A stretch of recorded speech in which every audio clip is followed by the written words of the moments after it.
Broadcasting from the Any Hour Services podcast studios, I'm your host, Mike Wilson, and on this episode of In the House, we've got another episode of Who's in the House. Stick around.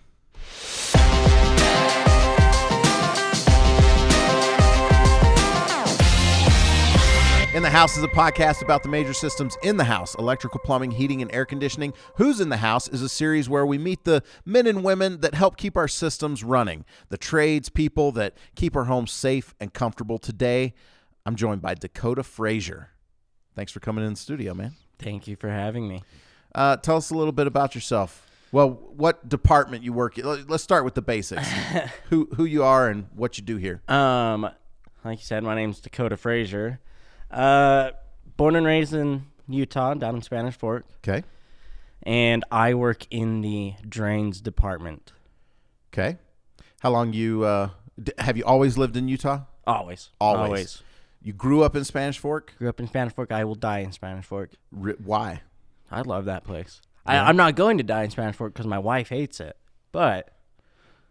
Hates you dying or hates Spanish Fork? Probably a little bit of both, but hates Spanish Fork. Let's hope she hates you dying more than she hates Spanish Fork. No, I don't know. It's growing, but it still feels comfortable, whereas you get into some of these other areas that are being really developed, and it almost feels congested. It's getting there because they're putting a bunch of roundabouts, and people in Spanish Fork don't know how to use a roundabout. That's my biggest gripe. Does she hate Spanish Fork because it's growing right now, or does she, what does she dislike about I think because your it's close home? to my parents. Well, okay. Where's she from? She's from Lehigh. Oh, so it's not that she hates Utah. She just hates your family. Oh, she hates Utah too. She what? Yeah. Did she grow up in Lehigh or in Utah? Yeah. She lived in Colorado for a little bit. Uh-huh. And she liked that she better. She liked Colorado. Gotcha. Yeah. What is it about Utah that she isn't a fan of? I want to say it's drivers. Really? Oh yeah. She hates the freeway. She gets on the freeway and it is just pure white knuckle anxiety ridden. It's a roller coaster sometimes. I've heard people say that Utah drivers are really bad. Oh, they are. So, have you done any traveling outside of Utah? Oh yeah. Tell me. I say oh yeah like I've been everywhere. Okay. Well, no, but you've been to Wyoming. I haven't been to Wyoming. Okay. Where have you been? California, Florida, Colorado, Idaho, Arizona. Pretty well all of the kind of neighboring states. Florida, not a neighboring state. Minus Florida, but we don't count Florida. Why? Well, it's way. I was gonna make an election joke there. Counting in Florida, but I don't know. Primarily, if it's hot. If you go in the summer, you don't count it because it's just humid and hot as all get out. Go to the right time, perfect. Perfection, huh? Perfection. I've only done that once. Every other time has been a mistake. Really? Oh yeah. When they're on my honeymoon in the middle of the summer. Ooh. It was 100 degrees, 100% humidity. It was awful. I grew up in Louisiana and Georgia, so I know what's up. You know what's up. I do. Yeah, it gets so hot, the humidity muffles your voice. No, seriously, I was talking to my wife. We went to Disney World, and she was just full on angry, red in the face, mad because it was so hot. And I was talking to her, and it was like talking in a dream where you're almost muffled. You can't understand what you're saying. I don't know if maybe that's me. I'm not used to it, but it was crazy. I felt like I had to yell. So it was one of two things. Is it possible? So you think that the humidity was muffling her voice, but what if the inside of your ears were sweating?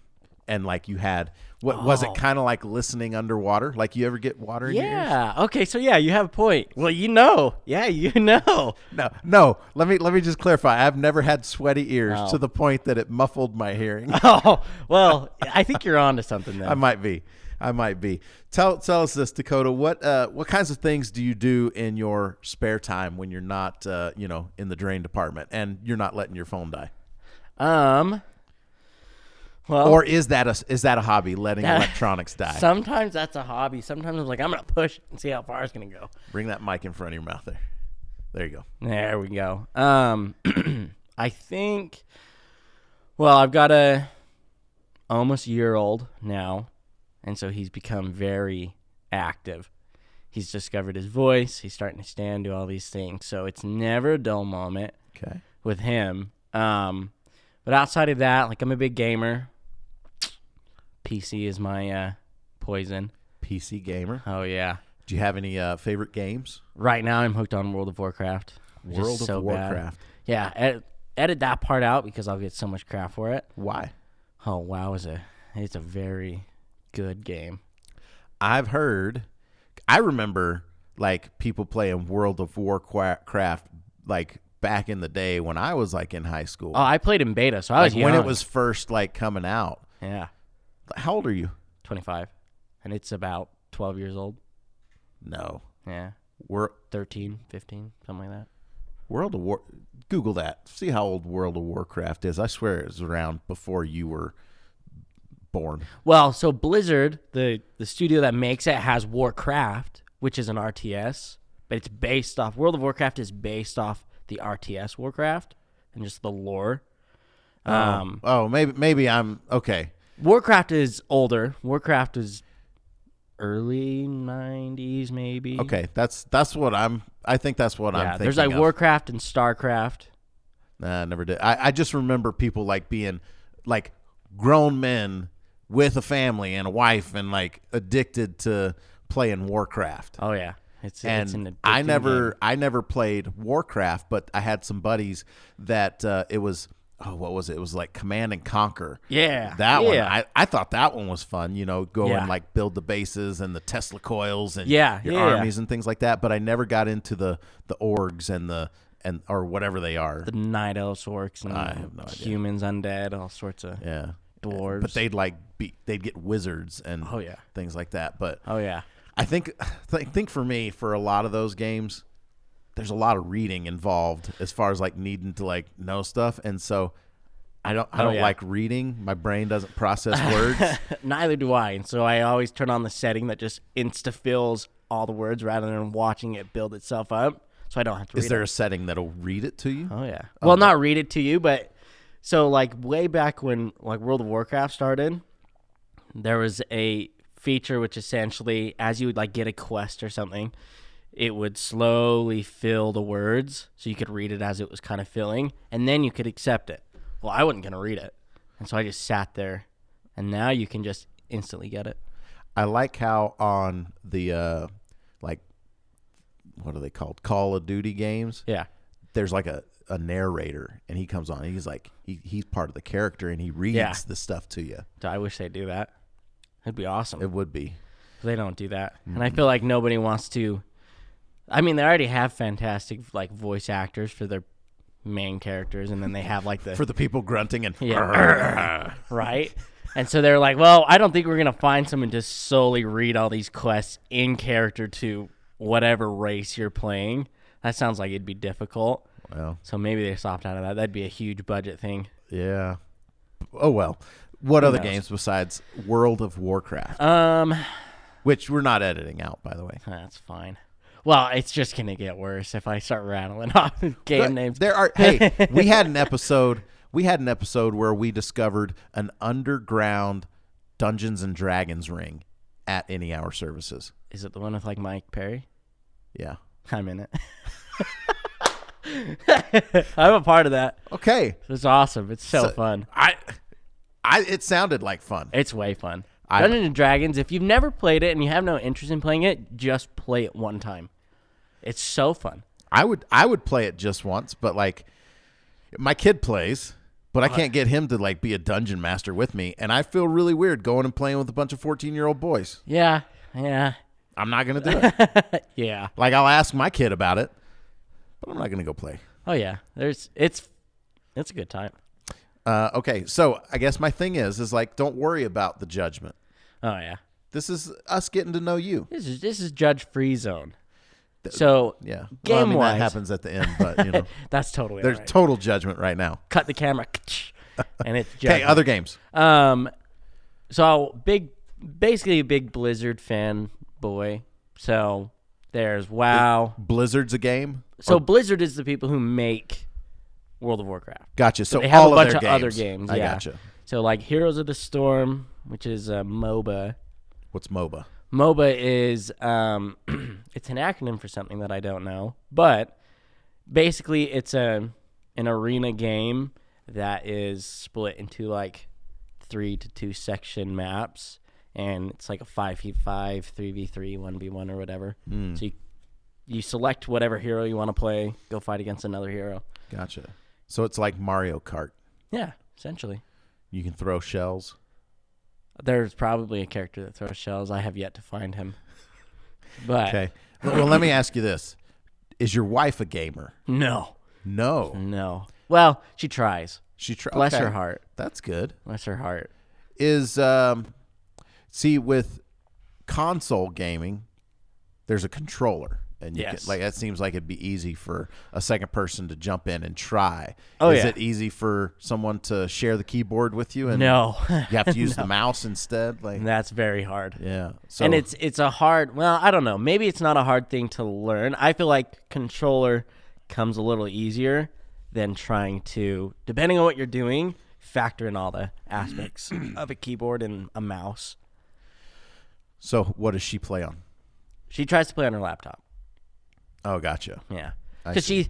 she's not a gamer, like, at all, so she doesn't care necessarily for what system.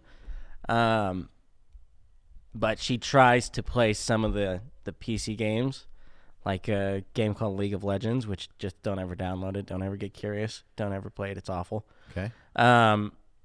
She tried that, got to about the robots playing with the computers, and that's where she likes to stay, right there. I can't get her to play a game with me Oh, so because I won't play against the robots. I refuse. You refuse the robots. Yeah, I got to play against someone else, so I feel better about myself when I win.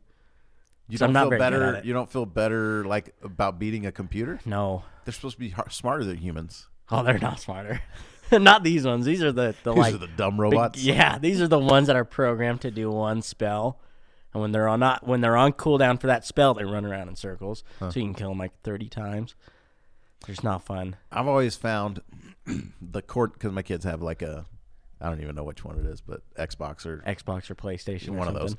And I found once the Nintendo controller, you had the up, down, left, Yeah. right, and the A/B button, and you had the select and start in the middle. Once it got past that, and you go to like the Super Nintendo controller, and all of a sudden you got like multiple knobs, like it's. What about the 64? It's got the 3 handles. No. Yeah. So I'm done. And so like especially on the shooter, like the Call of Duty ones where one joystick with one thumb makes your head like where you look. Yeah. And then there's like where you're going.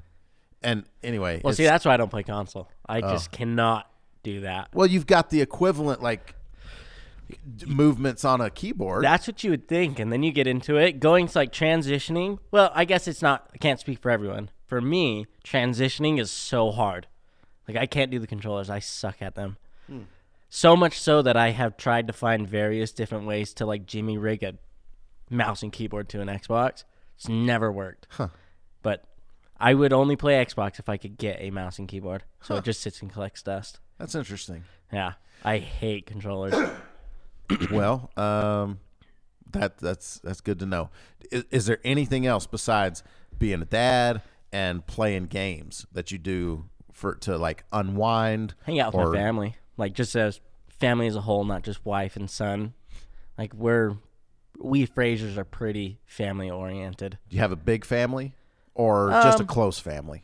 Close family that's moderate, 7 of us, and so parents and then 5 kids.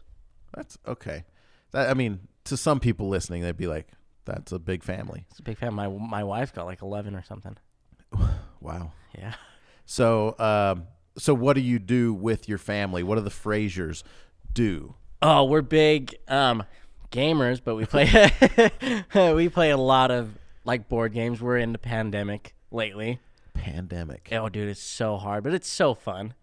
Basically, try and save the world from a killer disease. Huh.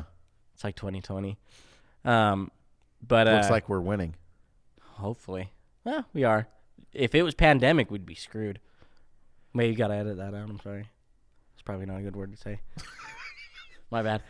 We'll be all right. But So what we found in this show is when you could actually just put bleeps in random places and make it sound way worse than it what it actually is. is. It's hilarious sometimes. Like they'll bleep some things out and be like, I didn't say anything there. Like, yeah, but it sounds like it now. It sounds good. Your mouth is moving, so no one knows. You just assume the worst. So you guys will play board games. Board games, yard games, I guess, outside games like spike ball. Gotcha. Let's see. Growing up, like when you were in high school, what kind of student were you? Oh, man. A bad student. I was rough. Okay. And I just, which now, so I was the student who, like, I didn't fail every class, but I definitely didn't take it serious enough to get, like, outstanding grades. I passed, and passed probably in, like, the average to just slightly above average. But I definitely didn't take it serious like I should have. And now knowing and kind of doing little bits of college, wish it was something that I had taken more serious, and maybe even taken the transition from high school to college a little more serious, because I just didn't care for school. It just wasn't my cup of tea. But so wasn't a terrible student. I was a class clown and got into a lot of trouble. Gotcha. What did you do? Sports? Did you do So any I extracurricular? Yeah. Were you So in a chess club? Oh no, I don't know how to play chess. I tried once. Yeah. Yeah, I worked at a residential center, and there was this one kid who was just like a child prodigy. And you So thought, good. that's how I'm going to start. Yeah. Play a prodigy in chess. He was playing himself, and I'm like, well, that doesn't seem that fun. You want to play me? And he goes, I really rather not. I'm more of a challenge. Yeah. And I said, no, we're not doing anything. Let's play. And he's okay. Dude, he beat me in like 3 turns. Well, that's the move that everyone that knows the three move mate will do on anyone's first time, because you don't see it coming. You don't even know to look for it. The And you're only just thing, like boom, boom, boom, mate. He was making all these advances and just beating me really fast. Where I was trying to do like the thing where you take your queen or whatever and you put it in the corner so you protect it. I did it wrong because I lost very fast. But or king or whatever, the thing that makes you lose, whatever chess piece that is. The king. The king, yeah. I was trying to protect him and did not happen. No.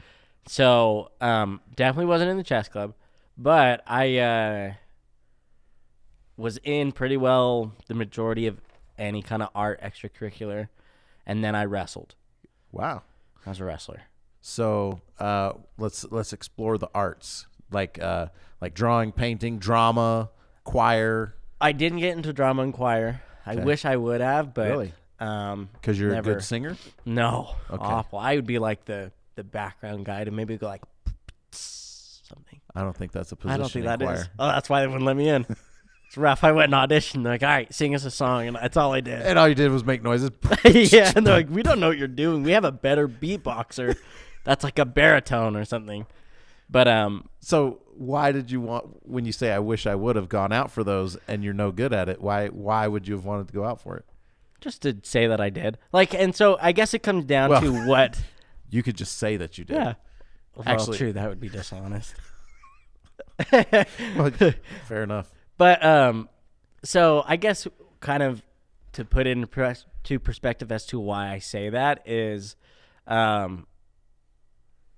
pretty well, like the arts in general, anything about it, even in the areas that I didn't kind of explore, I find a lot of inspiration in all of it. And I love to kind of experience it in any way that I can. And so I wish I would have tried to at least explore it and kind of, I guess, dip my toes in the water of drama and choir, knowing that I probably wouldn't succeed very well.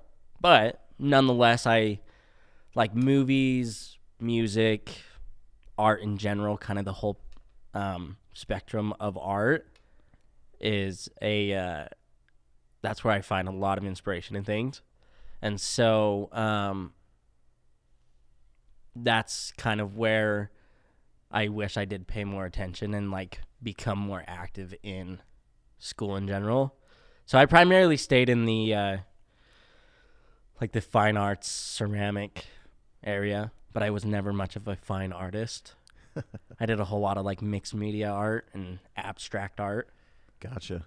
Well, that's cool. It definitely sounds like fun. So you wrestled. At what point, like in your high school career, because that's where adults say that you should start figuring life out, right? You know, like, hey, what are you going to do with your life? Did you ever get those questions? And if you did I ever ask myself those questions, or did someone ask me? Other people ask you those questions, like, hey, what are you going to, like your parents, like, hey, you ever thought about what you're going to do when you grow up? No. They never asked? I'm sure my parents did, but you just ignored it. You zoned it out. Yeah. Huh? Counselors, teachers, was there anyone trying to direct you in your life as you were younger? See, and I'm sure there was, but I was a master at just dodging them, dipping out. I'm sure I got called to go talk to the counselor when they would do like because there's the test you can take that kind of gauges where your interests are at. Tell you like good careers you aptitude test. Yeah. Did you take that? No, I left. I left. You left. Yeah, they're like, hey, we're gonna go take a class or a test down in the computer lab. I'm like, sick. Moment we left class, I was out. Huh. See you later. I remember, the only thing I remember about the aptitude test when I took it, it came back and said, super specific, said I should be a poultry chef. I did not. Well, obviously you're not doing that. Yeah. I love eating chicken. I appreciate a good poultry chef, but I'm not one. So what answers do you have to answer on an aptitude test to get that? I don't know. I don't remember. I just remember, like, I didn't even know that was a career path at the time. Like, that it was significant enough that, like, you could get not just like, hey, you should go and cook for a living. No, because, it was it's like, this. you need to cook chicken. There's all kinds of different things you can do with chicken. It's true. And I mean, I love chicken nuggets. I love chicken nuggets. Sandwiches, spicy chicken sandwiches. I feel blessed to be alive at this time of like the chicken sandwich wars going on. Oh man, because it's such a competitive niche thing in food that it's actually being excelled very well. Like places are doing it very well. I feel like the chicken sandwich wars were started by a poultry chef. Probably. He was like, hey, I'm going to take this. He scored the same. He scored the same thing you did. He answered the same questions. And he knew his destiny. He's like, I'm going to make a sandwich war. He was my career goppldanger. Or a doppelganger. That was close. Goppldanger. Danger, whatever. He was that guy. And he just went and ran with it. Hopefully he's making some money. Hopefully he's doing well. Imagine how many bad chicken sandwiches he had to go through, though. Maybe he's the one who kind of nudged Popeyes. Because I think Popeyes has probably the best chicken sandwich. I feel like Popeyes kicked off the war, though. Because Chick-fil-A definitely, I mean, their slogan, we didn't invent the chicken, just the chicken sandwich. Yeah. And then Popeyes comes on the scene like, oh, yeah? We got chicken. Yeah. And then all of a sudden, anyway, and now everyone's doing it. Like McDonald's has a good one. McDonald's has one. Wendy's has one. Wendy's has had one for a little while. Wendy's and McDonald's has had one for a little while, but once it kind of kicked off, they put a lot more attention. McDonald's has a new one though. Dude, which one is that one? Well, they got the new crispy chicken sandwich. Like it's either new or they just put different breading on it. Yeah, they kind of just redid the recipe or something. Well, most of McDonald's chicken sandwiches, honestly, were, to me, they just seemed like giant chicken nuggets. That's a very good. So I just get a package of sweet and sour sauce and just put it on there. Yeah. All right. Well, let's move on, because the purpose of this particular show is I want to try and figure out how people end up in the trades, right? Yes. So we've got a gamer, wrestler, fine arts dabbler in high school. Was McDonald's your first job? No, Wiggy Wash was. Wiggy Wash? Yeah. And then went to McDonald's? Actually, let's just go. Wiggy Wash, and then where? So we went Wiggy Wash. Like me. You and a buddy. Like me, myself, you and your and other personalities? Yeah. Okay. So we went to Wiggy Wash, and then McDonald's. Okay. So I was still in high school. So Wiggy Wash, McDonald's, senior year, Jimmy John's. Went to 1 year of art school, and then went to a year of art school. Yeah, well, I was an art major, so maybe not art school. Ah, I was gotcha. an art major. Like at college? Yeah. Oh, okay. That's cool.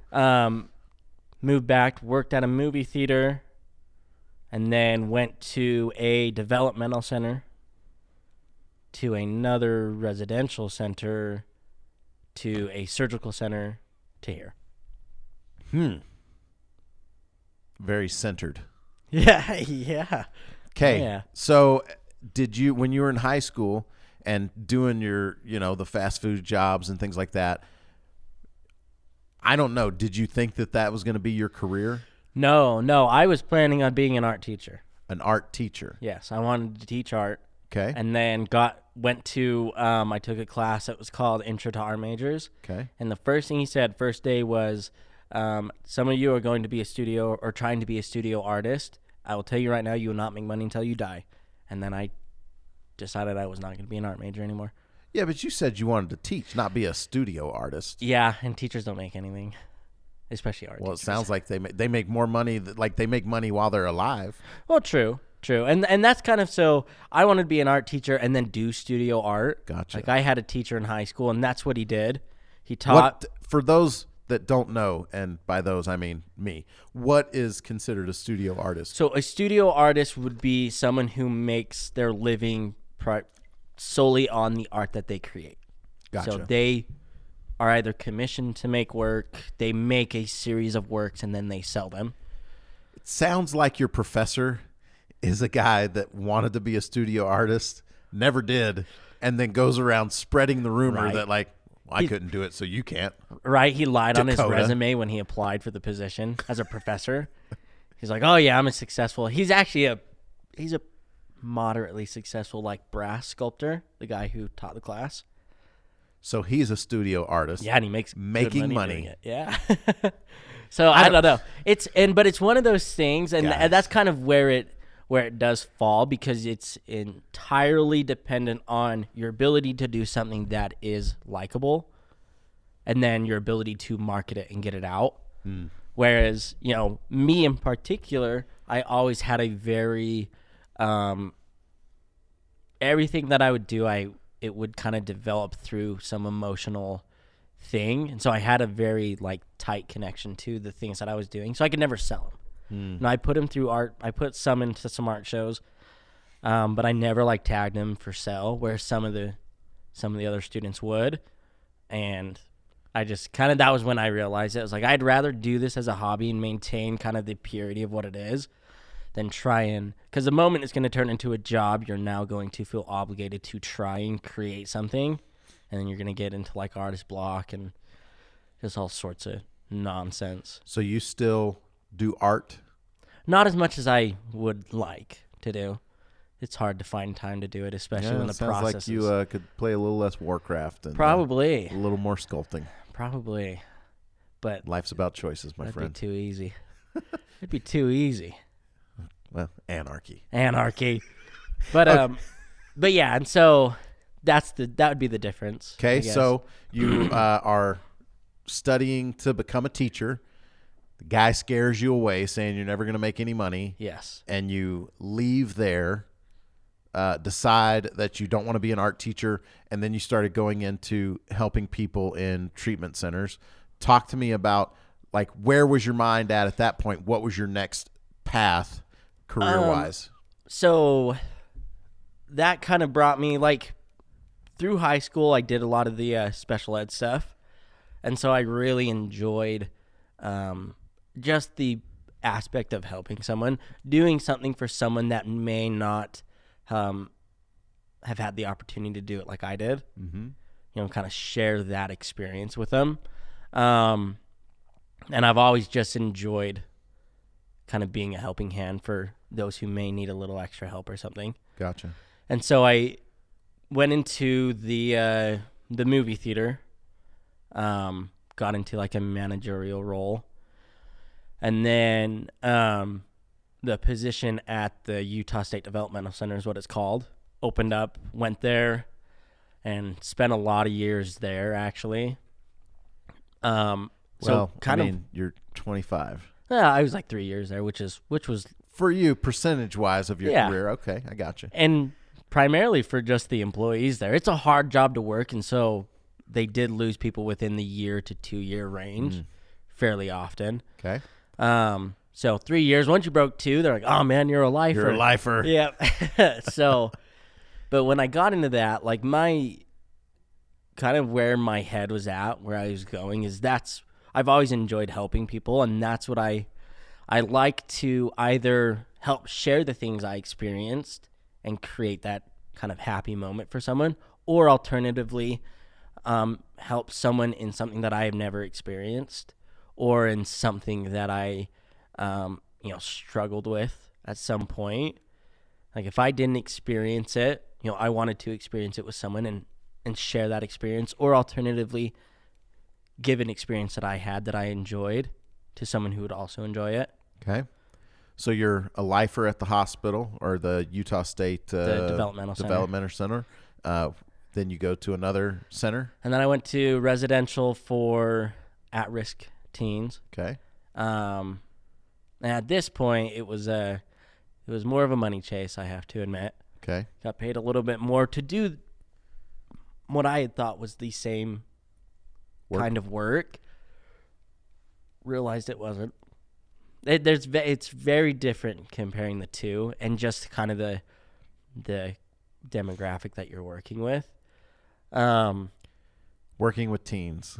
Yeah. At-risk teens is like as like a 22-year-old. Well, you can tell me, bro. Yeah, it was so rough. It was rough, and then I got beat in chess, and I was like, I'm leaving here. That was the That was when, huh? Yeah, You a chess prodigy. beat me in 3 with moves. an attitude. Yeah, beat me in 3 moves. I'm like, I'm out of here. Can't control me. Can't hold me down. So as you were getting out of that, because the next move you made was here, right? No, surgical center. Surgical center. Okay, so talk to us.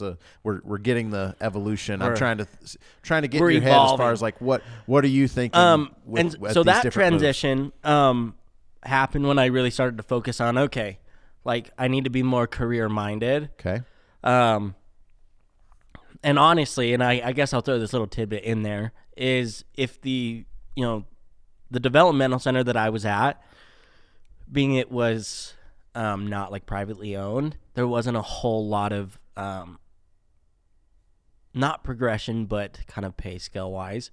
You really did stay at kind of a certain pay scale. So at some point it does become hard to maintain a living doing it that way.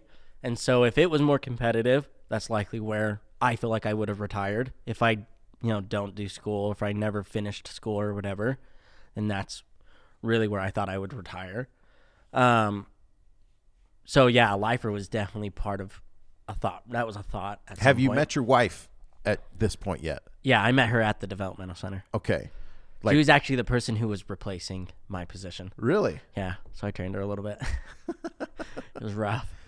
It was rough, huh? It was rough. It was hard. We were in a really hard pod, is what they're called.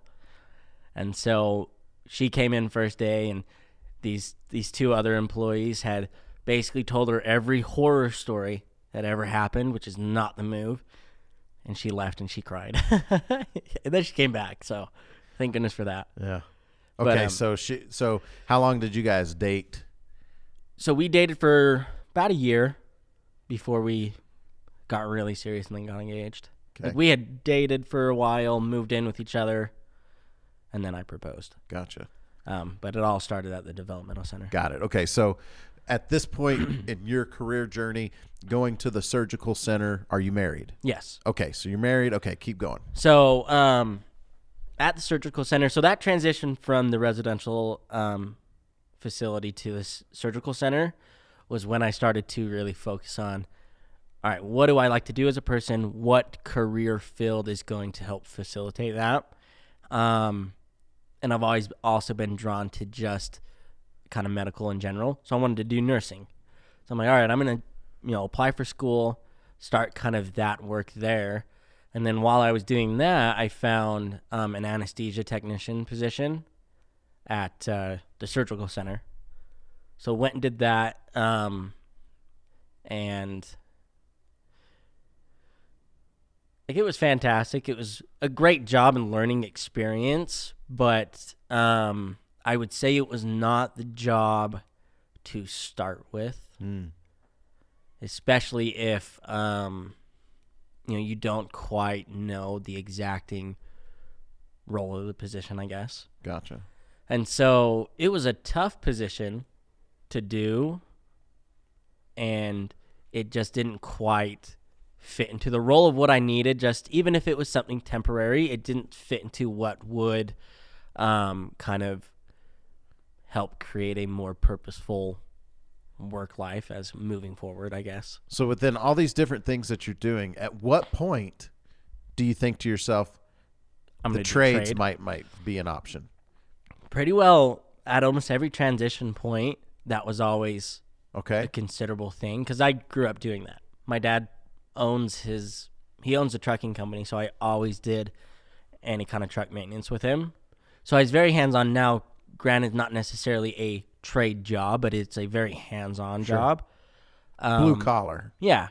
And so that's always been kind of just a natural thing. If I can do something with my hands, then I can learn it. And so I always felt comfortable in that position. So is there a reason, like, you were intentionally trying to avoid that blue collar route? I think it was just trying to find where I didn't necessarily see the purpose initially of what I was wanting to do. Like, I never saw this blue collar job or the trades as something that would fulfill what I was seeking, which was to kind of go through and be that helping person. Now I was totally wrong. Could have saved myself a lot of time, but I was wrong, definitely. Gotcha. So you thought to yourself, all right, I've got this higher purpose that I want to enrich the lives of others. I want to help other people. Yeah. And like, oh, well, I can't do that being a mechanic, or I can't do that being a plumber, or things like that. Yes, I was very naive. Okay. Well, then, so at some point, though, like, okay, is it after the surgical center? After the surgical center, and that's when I put in my 2 weeks. And people, oh, heard you quitting. Like, what are you going to go do? That's the only thing I said. I said, I'm going to go explore the trades. I want to go, and it's something I've always been drawn to. Like, I'm done just kind of keeping it on the wayside. Let's go see what it's about. Let's go see what it's about. Let's go see what it's doing. So did you look at a bunch of different places, or did you already have this lined up when you put in your 2 weeks? So I already had this lined up when I put in my 2 weeks, but this was the first place I looked at. Because I had applied in between before I went into the surgical center.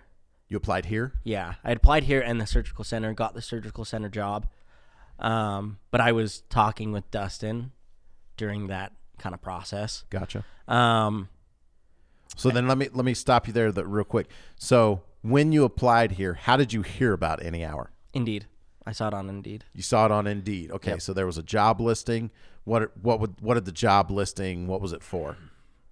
I want to say it just said technician. It didn't specify which department. Okay. And so what was intriguing about that? Like, what made you click and apply? It's exactly how pretty well anyone else hears about us and like calls us. So I just had seen either the commercials, which I thought were fantastic, saw all the trucks. And I didn't know a whole lot about Any Hour, and so I went through the website, did reading on it.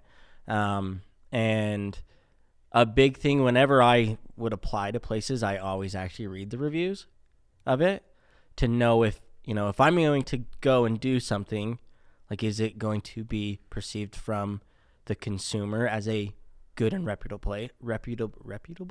Yep, that's place? the word. Words. Yeah. And so Goppeldanger. Yeah, gopple. I don't even know how you said that. Goppeldanger. I said Goppeldanger when it should be doppelganger. And so, read through the reviews, kind of read through the website to see what I kind of initially would assume it was kind of to be. Sure. And this before I even knew drains was a thing. Didn't know anything about drains. And so saw the technician, read through everything, and it was one of those things where the initial feeling was good.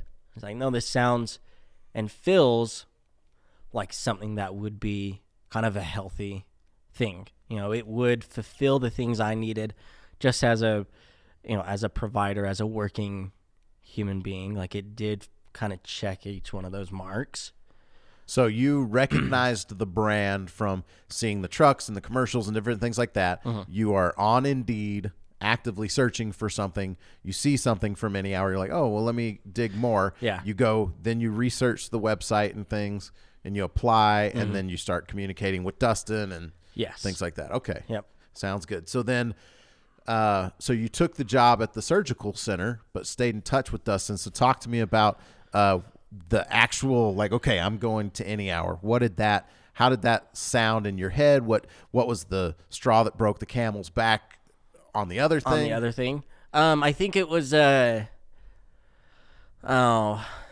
happened a lot, but it was one of those, like, you're having just a bad day. Like, I was already kind of in this process of thinking of transitioning, and then I went into a knee scope that they were doing, and it was a very bloody one.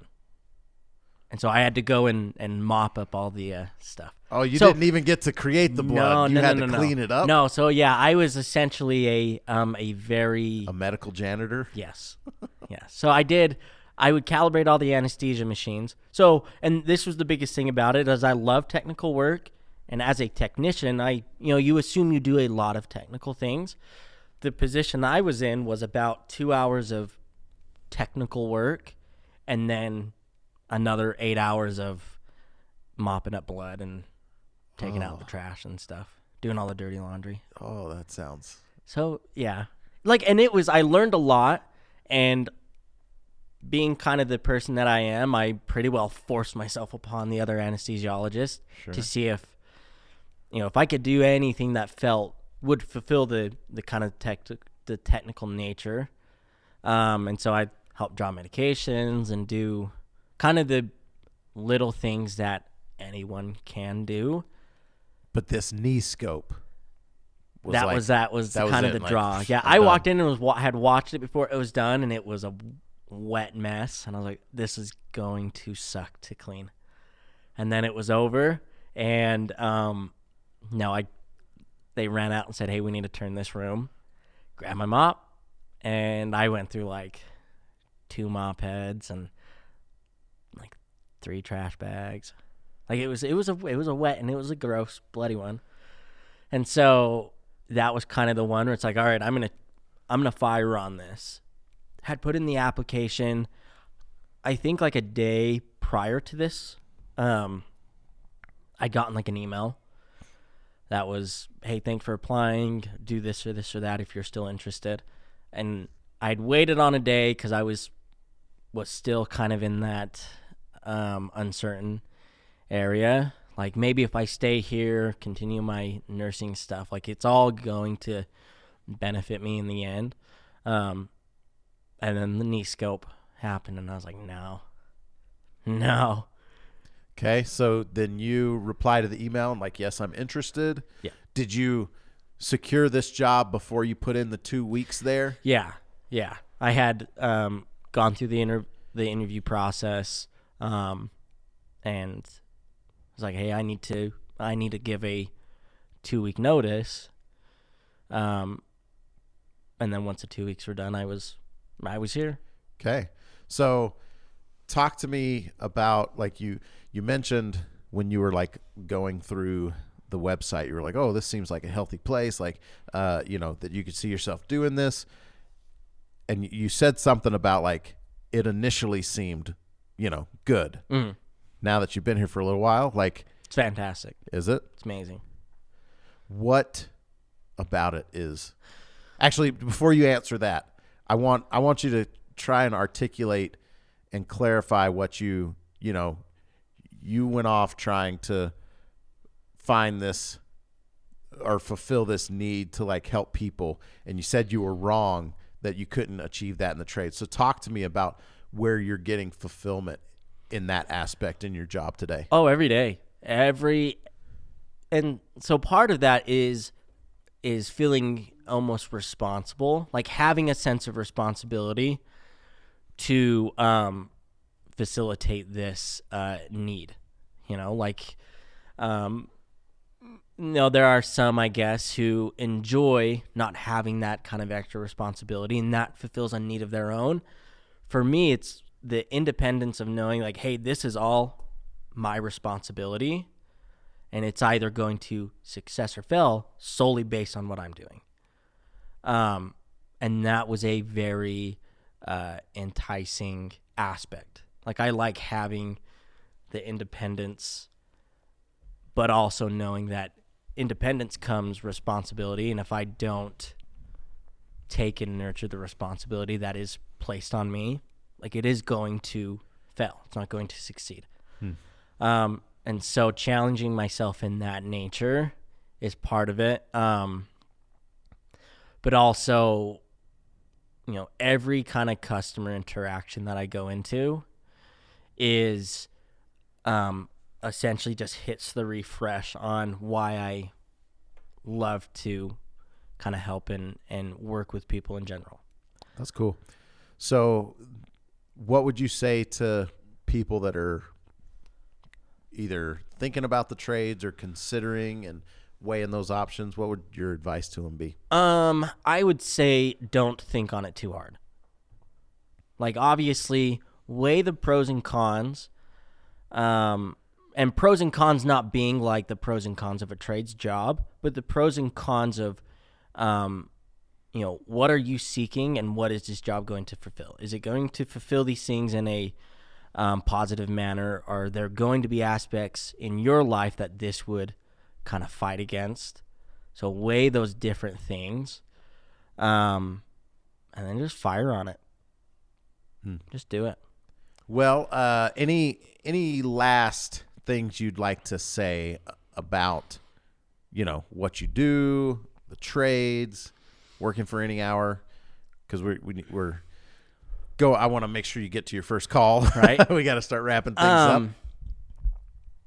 So last words is, and it's just about like pulling the trigger thing. If you're ever considering it, is do it, but you also have to realize that a trades job, just like any job in its own right, is difficult. It has trying times. But me and another kind of drain technician that kind of had a little bit of a conversation about it and it's part of kind of any hours. I guess their pillars would be like your why, the why that you do these things. Always remind yourself as to why it is you are going into trades. Why do you want to go help someone in this particular field? For me, drains wasn't why I come into it, but met with Jason, and that was just a mold that kind of fit well. And so every job you go into, it's not easy. It's not the same, but you have to focus on the why you are there. Why are you, why do you want to help this person in any manner? And it helps when it's there's poop in the basement, when it's really stinky or something. When it is just a hard day or a hard job, focusing on the why and knowing that, hey, this person's having probably a worse day than you are, focus on that why. Well, let me ask you, because you bring up poop in the basement. Yes. To some people, poop in the basement would be, a messy knee scope. Yeah. So what is it that you're able to fulfill inside yourself working in drains that you weren't able to fulfill doing the other? When I go and either address the problem, or if I can't do it, I now have the means of getting it done for them. When I leave the door, when I walk out and say my final goodbyes to the customer, walking in, they have this balloon of just anxiety. We've now lessened it. Gotcha. Even if the poop in the basement is still a continuing factor, we're not able to address it. And what I've done, I'm helping to create the comfort and assurity that it's going to get taken care of. So is it that you feel like you've got more control over the situation than just being like the cleanup guy? Like you're able to go in No, I think it's more about just the customer interaction. Gotcha. For me, the biggest thing for me is the interaction. You just like people. Yes. Gotcha. And so, the knee scope, that person doesn't know who I am. He's waking up thinking Trump was attacked. There was a guy who did that, and it was so funny. But at the surgical center, that Trump was attacked? Yeah. He woke up, he's like, is Trump dead? I'm like, no, you're good. And so he was very upset. But they don't remember who I am. Gotcha. And I did, I guess, another point, like I did back injections. I helped with the rhizotomies. And that was one of those little fulfilling things because they weren't put under anesthesia. It was all, they were all kind of coherent during. And so you got to talk with these people. You got to kind of learn their story. And that really was why I did whatever I was doing. To learn the story and to kind of connect and have that experience. Because it's never going to be the same. And everyone is, after a little bit of conversation, you learn a lot about what a person's gone through. And I think it's an amazing thing. And that's where the difference is, where Poop in the Basement's pretty close to a very wet and bloody knee scope. But at the end of the day, I got to learn that story of that person. But I also got to be a active role into helping address the problem. Well, that's really cool, man. Yeah, like being able to make an impact on people's lives. You don't think of that as it being in the trades, but especially doing service work. Yeah. It's very much you're interacting with people day in and day out. Yeah. Well, see, and that's why I avoided it, because I never thought that was a thing. Yeah. Gotcha. Well, before we go, we have a segment. Like you mentioned, the judge-free zone. Yes. Everything was being judged up to this point. Yes. Judging everything. But right now, we have a segment called Don't Judge Me. Don't judge me. Okay. And since you've never seen the show, yes, this is a treat for you. So I'm going to give you a bunch of either-or options, okay? Yes. Don't think too much about it. Just your response, whichever you prefer. There was a straw in that. I saw that. I put it in there to mix it, but it's too short for the cup. And then, when you took a drink, it's like, oh, the straw came out with it. Yeah, it was weird. Okay. All right. So just whatever comes to mind, super simple, super fast. Are you ready? Yes. Here we go. Spicy or mild? Spicy. I have a hernia, and it hurts, but I love spicy. Okay. Water or soda? Soda. Country or pop? Oh, country. Okay. Cats or dogs? Dogs. Summer or winter? Oh, man, winter. Sweet or salty? Sweet. Football or basketball? Oh, neither. Wrestling. Indoor or outdoor? Outdoor. TV or movies? Movies. Jim and Pam or Dwight and Angela? Dwight and Angela. Just Dwight. Can I just say Dwight? You can. Just Dwight. You can. Okay. Dwight and Jim? Can I say that? Not together, like in a couple, but just the two. They people. had a relationship. Yeah. Yeah.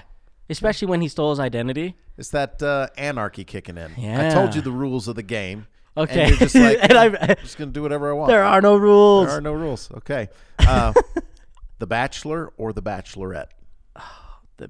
The Bachelor. I'm going to follow the rules. I'm going to say The Bachelorette. I've never watched either, so. That's okay.